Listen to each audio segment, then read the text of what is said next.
Coming down here, we get to the orchestral elements. So I went ahead and I just wanted to thicken and layer the basic guitar arrangement using orchestral elements. And I used Motu Symphonic. I love the sounds in it.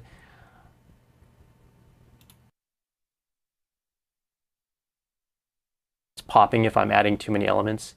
You can see the parts that I've added here. Cello, solo,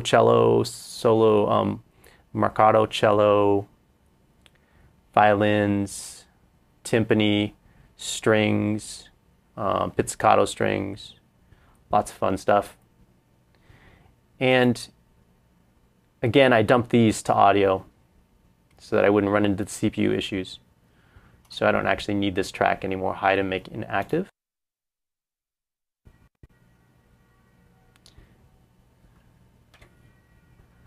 So here's my orchestral section.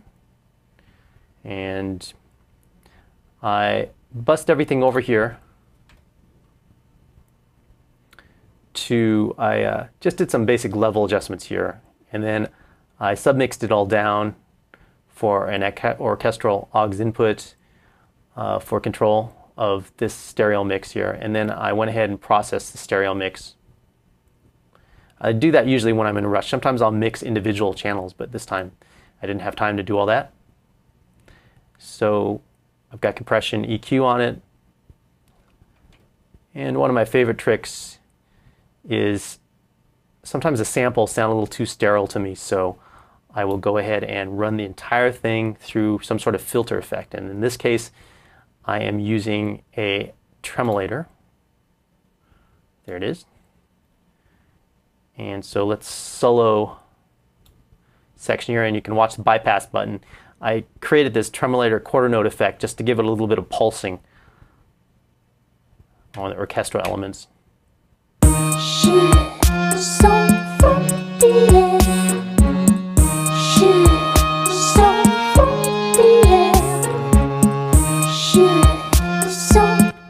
And that's always a cool effect. There's all kinds of things you can do with that when you've got your stereo mix here and doing sort of a global effects on your orchestral elements. And then I kept the timpani on their own channel, not part of the orchestral mix, so I could process it differently.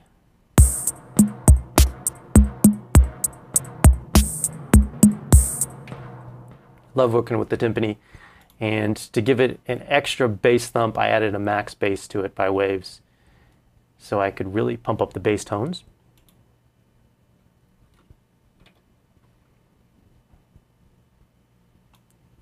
And that's my orchestral section. And finally we get to the vocals here. And for the vocals, obviously here's Peter Gabriel's lead vocals, the all-important lead vocals.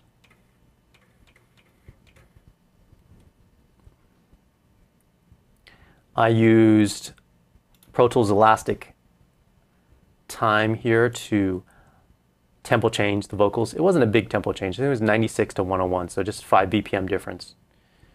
And I used the X form this time because it just sounded so much better, and went ahead and rendered the effect because I wasn't doing any tempo changes. It was just a straight, any tempo changes within the song arrangement. So, and went ahead and cut the vocals into the arrangement that I wanted. And then I'm pretty proud of this effect here. I really liked what he was saying here on the pre-chorus, and I thought it would be great to have this megaphone effect. So I went ahead and so that it was like he was screaming through a megaphone. Whistling tunes we hide in the dunes by the seaside. Whistling tunes we hide in the dunes by the...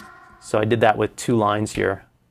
Whistling tunes we pissing baboons in the jungle. And then as I was doing that, I went ahead and lowered the other vocal parts here. You can see that I lowered the main lead vocals down so that we just got the megaphone effect there. And then also on the lead vocals, I should mention I did some little effect blooms, like on the delays. I did... Adolf builds a bonfire, Enrico plays with it. Just some little touches on the quarter note delays there. So automated all that.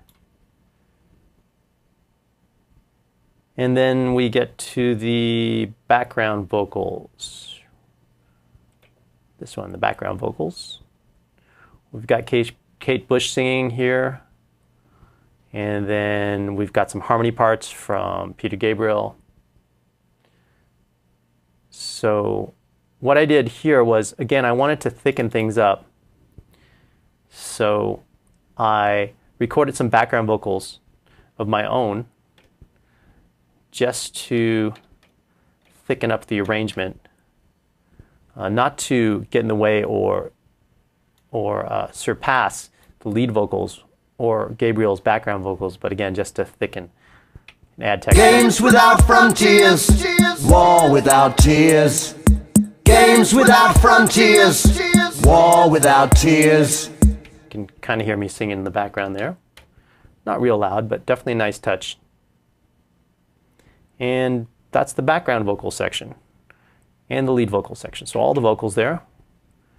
And we get down to what I used for the parallel effects. Switch over here. And I didn't use any parallel compression because I was able to get most of that. I usually like to use the compression on the channels as much as possible, and I only use parallel compression if I especially need that sound, that extra fatness. But sometimes I'll have phasing issues with that, and I sort of steer clear from that whenever possible. So I just got a room, a hall, eighth note delays, quarter note delays, and chorus effects. Pretty straightforward. And then to master it, I've got a little bit of dual mono compression, just a touch of EQ. If you've done a good mixing job, you don't need a lot of EQ. So just some minor bumps in there. And I did a stereo submix, or submaster, I should say, for some extra added control on the volume, and finished it off with the L3 Ultra Maximizer with dithering on it. One thing I did for this mix when I mastered it is I added a little bit of Master X excitement on the high end here, this stuff. It's not something I would necessarily always do, but I knew that this was going to be streaming at 128 kilobytes per second, and I wanted to give it that little extra edge to make it sound a little louder, a little bit more present. So, and I erred on the side of over limiting rather than under limiting in this particular case, because it's competition and you want to make sure that it's up and right in everybody's face. So that's pretty much it. That's my session. And I hope you'll vote for my remix on the Indaba site. I'll post a link on this video. Thanks for taking the time to listen. Games without frontiers, war without tears. Games without frontiers.